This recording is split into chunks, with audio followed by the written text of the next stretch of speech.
నమస్తే ఎన్ఎస్ఆర్ న్యూస్కి స్వాగతం. నేను మీ సంతోషి. ప్రస్తుతం మనం కాకతీయ యూనివర్సిటీలో అయితే ఉన్నాము. ఈరోజు ఏబీవీపీ వారి ఆధ్వర్యంలోనైతే మీడియా సమావేశం ఏర్పాటు చేయడం జరిగింది. అసలు ఈ మీడియా సమావేశం ఎందుకు ఏర్పాటు చేస్తారో ఒకసారి వాళ్ళని అడిగి తెలుసుకుందాం. ప్రస్తుతం మనతో పాటు ఏబీవీపీ స్టేట్ సెక్రటరీ మూచర్ల రాంబాబు గారు మనతో పాటు ఉన్నారు. ఒకసారి వారితో మాట్లాడదాం. నమస్తే అండి. ఈరోజు మీడియా సమావేశం ఎందుకు ఏర్పాటు చేశారు?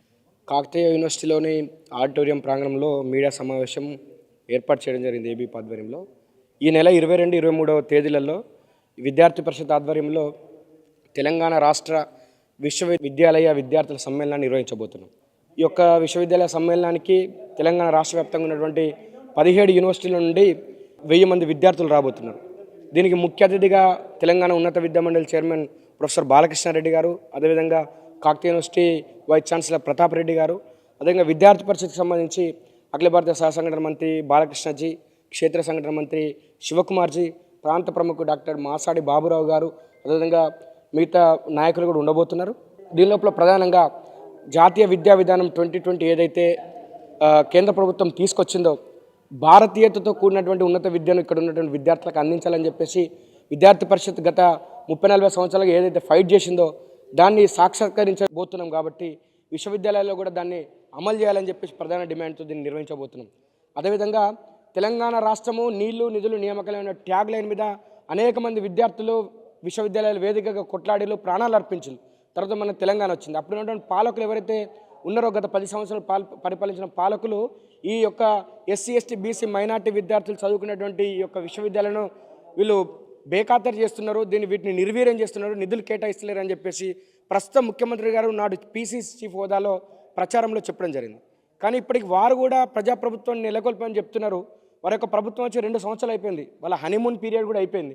కానీ ఇప్పటికీ నిందలేస్తూనే గడుపుతున్నారు తప్పిస్తే ఈ విశ్వవిద్యాలయం ఆదుకునే పరిస్థితి లేదు. స్వయంగా ముఖ్యమంత్రి గారు విద్యాశాఖ మంత్రిగా ఉన్నప్పటికీ కూడా ఈ యొక్క కాకతీయ యూనివర్సిటీ కానీ, ఉస్మానియా యూనివర్సిటీ కానీ, మిగతా మహాత్మా గాంధీ యూనివర్సిటీ కానీ, తెలంగాణ యూనివర్సిటీ కానీ, ఈ రాష్ట్రంలో ఉన్నటువంటి 17 యూనివర్సిటీలు, సాంప్రదాయ యూనివర్సిటీలు దగ్గర 70-80% ఖాళీలతోని మనకు దర్శనమిస్తుంది. ఈ ఖాళీలు ఉంటే ఎట్లా ఇక్కడ పరిశోధన జరుగుతుంది? విశ్వవిద్యాలయం అంటే కేవలము బీటెక్ కోర్సులో లేకపోతే మిగతా యూజీ కోర్సులో, పీజీ కోర్సులో అందించేది కాదండి. విశ్వవిద్యాలయాలు అంటే ఖచ్చితంగా రీసెర్చ్, ఈ పరిశోధన కేంద్రాలు. పరిశోధన జరగాలంటే ఖచ్చితంగా రెగ్యులర్ ఫ్యాకల్టీ ఇక్కడ ఉండాలి. రెగ్యులర్ ఫ్యాకల్టీని నియమించకుండా వీళ్ళు చోద్యం చూస్తున్నారు. చీటికి మాటకి పోయిన ప్రభుత్వం మీద నిందలేస్తున్న తప్పిస్తే వీళ్ళు చేసింది శూన్యము. మొన్నటికి మొన్న ముఖ్యమంత్రి గారు ఉస్మానియా యూనివర్సిటీ పోయి మేము 1000 కోట్లు ఇస్తున్నామని చెప్పేసి కేవలం పరిపాలన అనుమతులే ఇవ్వడం జరిగింది. దాన్ని ఏబీపీ స్వాగతిస్తున్నది. కానీ దాన్ని కార్యరూపం దాల్చే విధంగా నిధులు విడుదల చేయాలని చెప్పేసి కూడా ఏబీపీ డిమాండ్ చేస్తున్నది. అదేవిధంగా ఉస్మానియా యూనివర్సిటీ తరహాలోనే మిగతా అన్ని యూనివర్సిటీలకు కలిపి కూడా 10,000 కోట్ల రూపాయల ప్రత్యేక గ్రాంటును ఈ యొక్క రాష్ట్ర ప్రభుత్వం మంజూరు చేసి విశ్వవిద్యాలయాలన్నింటిని కూడా అంతర్జాతీయ స్థాయి ప్రమాణాలతో తీర్చిదిద్దాలని చెప్పేసి మేము అందరం కూడా డిమాండ్ చేస్తూ ఉన్నాము. లేకపోతే లేని పక్షంలో వచ్చేటువంటి కాలంలో రాష్ట్ర ప్రభుత్వాన్ని నిలదీస్తామని చెప్పేసి టెక్నికల్ ఎడ్యుకేషన్ కానీ, లేకపోతే national council for teacher education కానీ, అదే యూజీసీ ఏదైతే యూనివర్సిటీ గ్రాంట్స్ కమిషన్, ఇవన్నీ వేరువేరుగా ఉండడం మూలంగా వీటిని అంటే ఒక గొడుగు కిందికి తెస్తే ఇంక పరిపాలన సులభం అవుతుంది.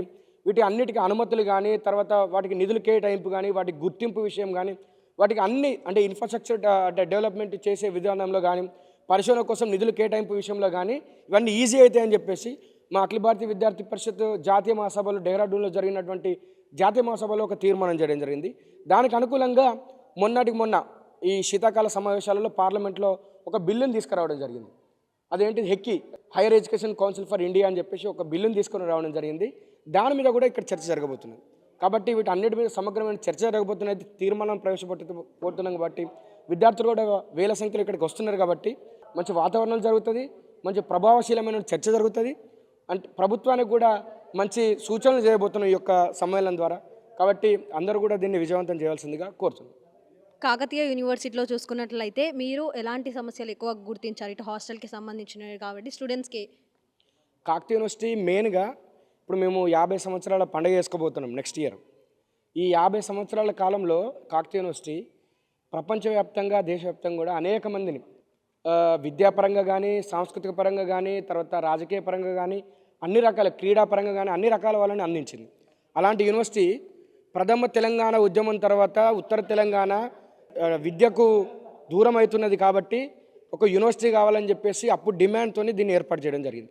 మలిదశ తెలంగాణ ఉద్యమంలో కేసీఆర్ గారిని అరెస్ట్ చేసినప్పుడు బగ్మన యూనివర్సిటీ ఫస్ట్ కాకతీయ యూనివర్సిటీ.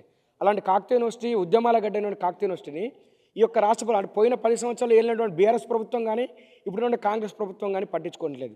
ఇప్పుడు మా ఎన్నుకున్నటువంటి చెల్లెళ్ళు ఉన్నారు. ఈ యొక్క తెలంగాణ రాష్ట్రం లోపలనే మొట్టమొదటి ఏకైక విమెన్స్ ఇంజనీరింగ్ కాలేజ్ కాకతీయ యూనివర్సిటీలో ఉన్నది. కాకతీయ యూనివర్సిటీలో దాన్ని స్థాపించి 13 సంవత్సరాలు గడుస్తున్నాయి. కానీ ఇప్పటికీ వాళ్ళకు హాస్టల్ లేదు, అక్కడ ఉన్నటువంటి వాళ్ళకి ల్యాబ్స్ లేవు, అక్కడ వాళ్ళకి నిధులు లేవు. ఈ యొక్క తెలంగాణ రాష్ట్రంలో ఉన్నటువంటి విశ్వవిద్యాలయాలలో విద్యార్థులు ఫీజులు కట్టి చదువుతున్నారండి. ఈ ప్రభుత్వ యూనివర్సిటీలు ఎట్లయితాయి? ఇక్కడ ఉన్న విద్యార్థుల దగ్గర మా యొక్క కాకతీయ యూనివర్సిటీకి బడ్జెట్ 450 కోట్ల రూపాయలు అయితే మాకు గవర్నమెంట్ ఇచ్చే 140 కోట్ల రూపాయలు. మిగతా 2/3 ఆఫ్ ది బడ్జెట్ విద్యార్థుల దగ్గర నుంచి వసూలు చేస్తున్నారు. అంటే ఈ ప్రభుత్వ యూనివర్సిటీ కాదు, ఇది పీపీపీ పబ్లిక్ ప్రైవేట్ పార్ట్నర్షిప్లో నడిచేటువంటి యూనివర్సిటీలు అని చెప్పేసి ఈ సందర్భంగా విద్యార్థి పరిషత్ తెలియజేస్తున్నది. కాబట్టి దీనికి ఖచ్చితంగా మా బడ్జెట్ ఎంత ఉన్నదో దానికి సరిపడా బ్లాక్ గ్రాంట్ కేటాయించాలి. మా దగ్గర ఖాళీగా ఉన్నటువంటి 360 పైచీలకు ఖాళీలు ఏవైతున్నాయో మంజూరైన పోస్టులు వాటిని భర్తీ చేయాలి. ఖచ్చితంగా విద్యార్థులకు యూనివర్సిటీలో అంటే రీసెర్చ్ చేస్తున్న విద్యార్థులందరికీ కూడా స్కాలర్షిప్లు ఇవ్వాలి. అదేవిధంగా ఎవరైతే ఇప్పుడు ఇక్కడ దగ్గర 65-70% మంది విద్యార్థినులు ఉన్నారు, అంతకుముందుకు 60-70% మంది విద్యార్థులు ఉంటే ఇప్పుడు అమ్మాయిల యొక్క సంఖ్య పెరిగింది కాబట్టి వాళ్ళకు అనుగుణంగా హాస్టల్స్ని కూడా నిర్మించాలని చెప్పేసి ఏబీపీ డిమాండ్ చేస్తూ ఉన్నది. లేని పక్షంలో రాబోయే కాలంలో వీసీని కానీ ఈ రాష్ట్ర ప్రభుత్వంలో ఉన్న విద్యాశాఖ మంత్రిని కానీ ఇక్కడ ఉన్న విద్యార్థులు వెంటాడతారు, రాజకీయంగా కూడా వేటాడతారని చెప్పేసి దాదాపుగా ఎంతమంది విద్యార్థులు పాల్గొనున్నారు? రాష్ట్ర వ్యాప్తంగా ఉన్నటువంటి 17 సాంప్రదాయ యూనివర్సిటీల నుండి అదేవిధంగా వృత్తి విద్యా విశ్వవిద్యాలయాల నుండి 1000 మంది విద్యార్థులు ఇప్పటికే రిజిస్ట్రేషన్ చేసుకోవడం జరిగింది. అదేవిధంగా విద్యార్థి పరిషత్ నాయకులు పూర్వ కార్యకర్తలు దగ్గర ఈ యొక్క ప్రాంగణంలో 1300-1400 మంది ఉండబోతున్నారు 2 రోజులు. ఖచ్చితంగా మీ యొక్క మీడియా వాళ్ళ సపోర్ట్ కూడా మాకు కావాలి. దీనిలో జరిగిన తీర్మానాలు కానీ సూచనలు కానీ రాష్ట్ర ప్రభుత్వానికి మీ మీడియా ద్వారా చేరవేయాలని చెప్పేసి ఈ సందర్భంగా కోరుతున్నాను.